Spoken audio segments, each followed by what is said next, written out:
예수님이라면 어떻게 하실까? 제22장 나를 위해 기도해다오. 펠리시아는 편안하지 못한 마음으로 연극 구경을 갔다.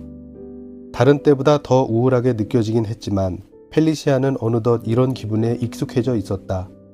오늘 밤에도 펠리시아는 마음속 깊이 이러한 느낌을 간직한 채 겉으로는 짐짓 아무렇지도 않은 듯 드러내지 않고 있었다.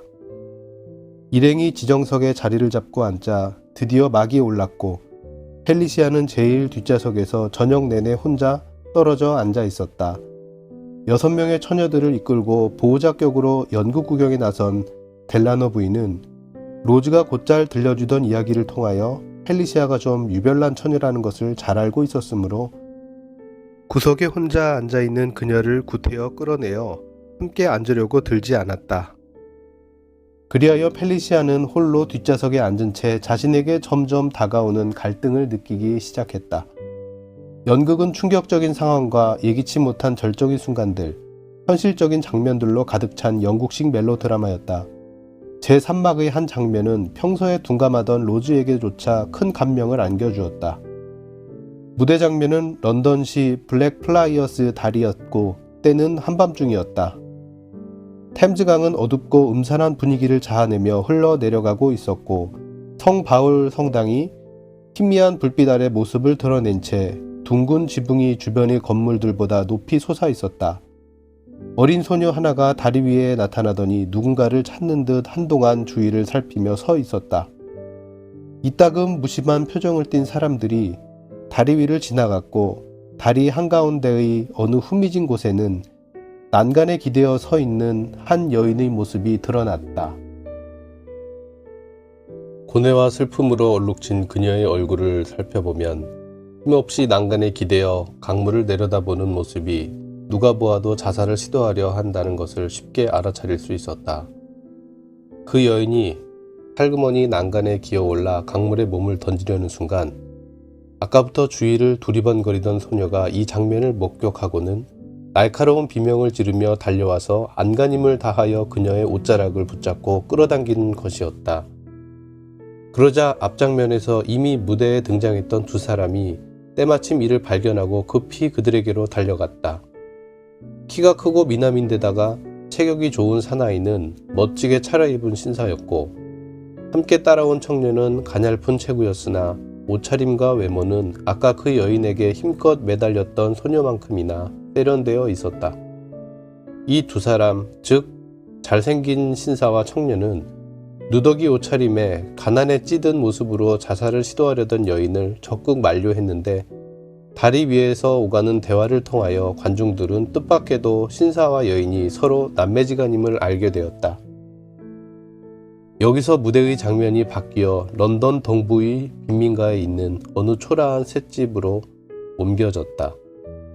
이 장면을 위한 무대 장치를 맡은 화가와 목수는 최대의 역량과 기술을 발휘하여 소외당한 런던 시민의 일부를 구성하는 누더기 차림의 빈민들이 너저분하게 살고 있는 그 악명 높은 런던 동부의 뒷골목을 여지없이 그대로 묘사하여 생생한 느낌을 자아냈다.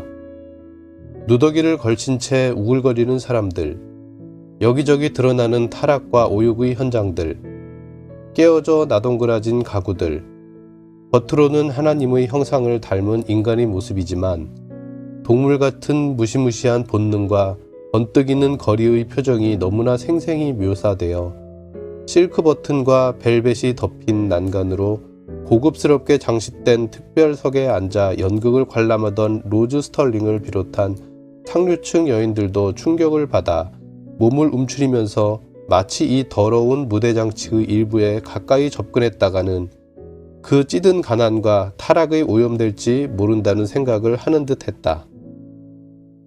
너무나 리얼하게 묘사되었기 때문인지 심지어는 혼자 동떨어져서 연극의 대사나 내용에 아랑곳하지 않고 의자에 푹 파묻힌 채 깊은 생각에 잠겨있던 펠리시아까지도 상당한 충격을 받았다. 다시 무대 장면이 바뀌어 빈민가의 더러운 셋방에서 귀족의 호화스러운 저택 내부로 옮겨졌다. 이런 상류층들의 호화롭고 사치스러운 생활상이 무대 위에 나타나자 이런 것에 늘 익숙해 있던 관중들이 비로소 안도감을 되찾은 듯 곳곳에서 한숨소리가 새어나왔다. 이 두 가지 대조적인 장면의 연출은 정말 놀라운 것이었다. 단 몇 분 동안에 지저분한 빈민가와 호화스러운 주택가를 번갈아 볼 수 있었던 것은 능숙하고 교묘한 무대장치 덕분이었다. 연극의 대사가 계속 진행되었고 배우들은 제각기 맡은 역할에 따라 다양한 모습으로 무대에 등장했다가 퇴장하곤 했으나 펠리시아에게는 대조적인 두 가지 형태의 무대 장면만이 뚜렷한 감명을 남겨주었다. 사실 다리 위의 장면이나 빈민가의 모습은 연극의 한 단편적인 부분에 지나지 않았으나 펠리시아는 그 대조적인 장면들이 끊임없이 그녀의 뇌리에 되살아남을 피할 수 없었다. 펠리시아는 한 번도 인간이 비참하게 되는 근본적인 이유에 대하여 깊이 사색해 본 적이 없었다. 그런 사색을 하기에는 아직 나이가 어렸고 평소에 곧잘 인간의 근원적인 고뇌나 문제점들에 대해 사색하는 기질을 지니고 있지도 않았기 때문이었다. 그러나 지금 그녀는 강렬한 충격을 받았고 상하계층의 차이에서 비롯되는 인간 생활의 모순과 갈등을 절실히 느끼게 된 것도 이번이 처음은 아니었다. 이러한 느낌이 점점 깊어지자 언니인 로즈는 마침내 그녀를 유별난 아이라고 부르게 되었고 부유층 인사들이 사교 모임에서도 특이한 성격의 처녀라고 알려지게 되었다. 부유와 빈곤, 세련된 생활과 비참한 생활 사이의 극단적인 대조에서 비롯되는 인간 생활의 근원적인 문제점은 이러한 현실을 부정하려는 그녀의 무의식적인 노력에도 불구하고 어느새 그녀의 삶에 깊숙이 파고들어 타오르는 불길이 되어버렸고 궁극적으로는 세상에 보기 드문 귀한 사랑과 진실한 자기 희생의 본보기가 되거나 아니면 그녀 자신이나 그녀를 아는 모든 사람들이 도저히 이해할 수 없는 괴상한 성격의 여성이 될지도 모른다는 생각에서 벗어날 수 없었다. 어서 펠리시아, 너 집에 안 갈 거니? 연극이 끝나자 로즈가 그녀 곁으로 다가와서 이렇게 물었다. 연극이 끝나고 막이 내리자 관객들은 소란스럽게 웃고 떠들면서 극장을 나서고 있었다. 그들에게는 이 런던이 그늘진 곳이라는 연극이 효과적인 무대 장치와 더불어 잘 연출된 작품으로서 하나의 좋은 심심풀이로만 여겨지는 듯했다. 펠리시아는 연극이 끝났는데도 점점 선명해지는 대조적인 장면들과 깊은 감동을 아직 떨구지 못한 채 여전히 좌석에 앉아 있다가 퍼뜩 정신을 차리고 아직 빠져나가지 못한 관객들 틈에 끼어 총총히 극장을 나섰다. 그녀는 짐짓 아무렇지도 않은 듯 했으나 남모르는 사색에 깊이 빠져 있어 많은 관중들 속에서도 묘한 고독을 느꼈다. 그래, 넌 연극을 어떻게 생각하니? 두 자매가 어느덧 대저택의 호화스러운 응접실에 들어서자 로즈가 이렇게 물었다. 사실 로즈는 펠리시아의 연극에 대한 평가 능력을 상당히 존중해온 편이었다. 현실을 잘 묘사해낸 연극이라고 생각해. 난 연기에 대해서 묻고 있는 거야. 로즈가 짜증스러운 듯 물었다. 다리 위 장면 연기는 훌륭했어. 특히 그 여자의 연기가 돋보였는데 신사로 분한 남자 배우는 감정 표현이 다소 지나친 것 같았어. 그래? 나도 역시 그 장면이 재미있었어. 게다가 두 남녀의 대화가 오가던 도중에 처음으로 서로가 남매지간임을 알게 되는 장면은 흥미롭지 않던? 그런데 빈민구를 묘사한 장면은 정말이지 무시무시하더군. 연극 도중에 그런 소름 끼치는 장면은 보여주지 말았어야 하는 건데 너무 끔찍하고 비참한 모습이거든. 실제로 그런 비참한 현실이 존재하는 것도 사실이야. 하긴 그렇지만 우리가 굳이 그런 소름 끼치는 현실을 목격해야 할 필요는 없어. 비싼 입장료를 치르고 관람한 연극에서 그런 불필요한 장면을 보게 된 것은 퍽 기분 나쁜 일이야. 로즈는 식당으로 들어가서 천장 안에 놓아둔 과일과 케이크 담긴 쟁반을 꺼내 주섬주섬 먹기 시작했다. 아직 응접실의 벽난로 앞에 서 있던 펠리시아가 잠시 후 로즈에게 물었다. 언니, 엄마를 뵈러 함께 올라가지 않을래? 아니, 오늘 밤엔 엄마와 실랑이를 벌이고 싶지 않아. 내가 올라가거든. 난 지금 너무 피곤해서 엄마의 비위를 맞춰드리기 힘들다고 전해주렴. 펠리시아는 잠자코 거대한 대리석 계단을 올라가서 어머니의 방 쪽으로 다가갔다. 어머니의 방에는 불이 켜져 있었으며 옆에서 늘 어머니의 시중을 들고 있는 클라라가 펠리시아를 보더니 어서 들어오라고 손짓했다. 클라라 좀 나가 있으라고 해라. 펠리시아가 어머니의 침상으로 다가서자 스털링 부인이 이렇게 소리치는 바람에 그만 깜짝 놀라고 말았으나 어머니가 시키는 대로 클라라를 내보낸 후 지금은 기분이 좀 어떠시냐고 조심스럽게 물어보았다. 펠리샤, 나를 위해 기도해 줄 수 있겠니? 이런 부탁은 이제껏 한 번도 어머니에게서 들어본 적이 없는 부탁이었으므로 펠리시아는 내심 무척 놀라고 당황했으나 침착한 태도로 대답했다. 예, 어머니, 해드리고 말고요. 그런데 오늘따라 왜 그런 부탁을 하시는 거예요? 펠리샤, 난 지금 두려움에 쌓여 있단다. 하루 종일 네 아버지에 대해서 불길한 생각과 두려움을 떨쳐버릴 수가 없구나. 아버지의 사업이 뭔가 잘못되어 가는 게 틀림없어. 그러니 날 좀 위해 기도를 해주려무나. 지금 여기서요, 어머니? 그래, 기도해다오, 펠리샤. 펠리시아는 손을 내밀어 어머니의 힘없는 손을 꼭 잡았다. 그 손은 두려움 때문에 떨리고 있었고 이제껏 어머니가 작은 딸에게 그처럼 다정한 태도를 보여준 적은 한 번도 없었다. 지금 어머니는 전혀 예기치 못한 요구를 통하여 펠리시아의 인격에 대한 깊은 신뢰의 표시를 처음으로 드러냈던 것이다. 펠리시아는 여전히 떨고 있는 어머니의 손을 꼭 잡은 채 무릎을 꿇고 경건하게 기도를 시작했다. 그녀는 전에 없이 큰 소리로 온 마음을 기울여서 어머니와 그녀의 영혼, 그리고 가족들을 위해 간절히 기도했다. 조용한 가운데 병약한 어머니는 소리를 죽여 흐느끼기 시작했고 그녀의 신경쇠약증도 많이 안정이 되었다. 펠리시아는 좀 더 머물러 있다가 더 이상 자신의 도움이 필요하지 않다고 판단되자 조용히 일어나면서 말했다. 안녕히 주무세요, 어머니. 꼭 밤중에라도 마음이 편치 않으시거든 클라라를 시켜 저를 불러주세요. 이제 기분이 한결 좋아졌단다. 펠리시아가 막 방을 나서려는데 어머니가 다시 불러 세웠다. 펠리샤, 나에게 키스해주지 않으련?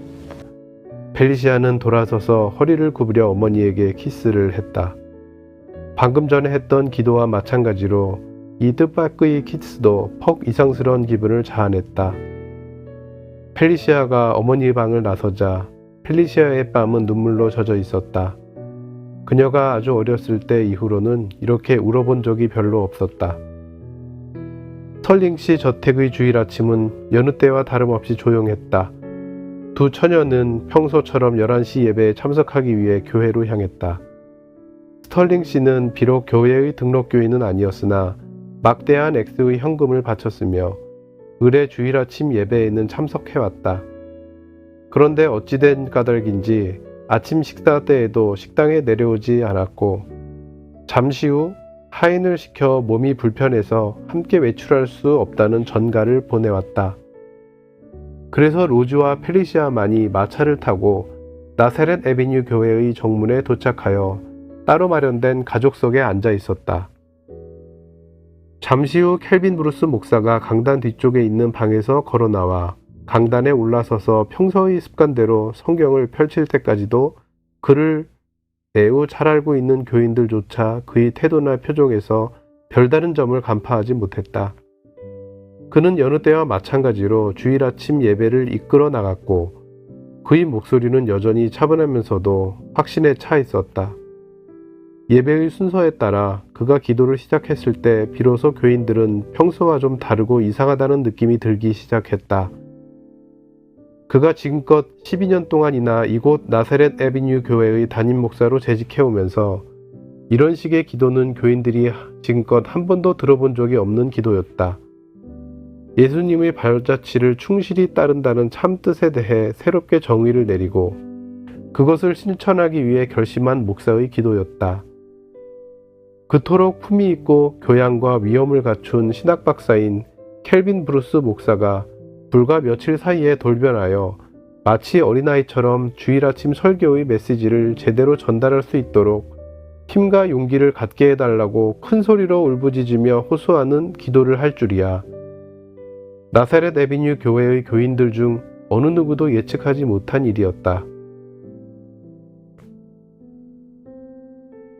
그러나 그의 이러한 기도는 나사렛 애비뉴 교회의 성도들이 이제껏 한 번도 강단에서 들어오지 못한 깊은 영적 체험에서 무의식적으로 우러나오는 기도였다.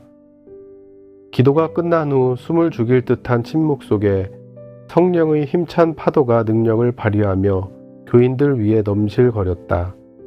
가장 감각이 무디고 냉정한 교인들조차 이 놀라운 성령의 위력을 뚜렷하게 느낄 수 있었다.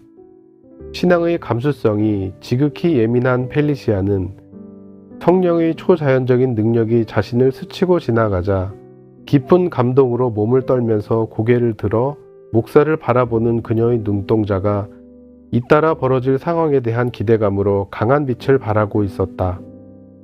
그녀 이외의 많은 교인들도 이처럼 강렬한 기대감에 사로잡혀 목사를 올려다보고 있었는데 목사의 기도 가운데 아주 중대한 내용이 담겨 있어 교회 안의 수많은 교인들이 온통 흥분과 긴장에 휩싸였기 때문이었다.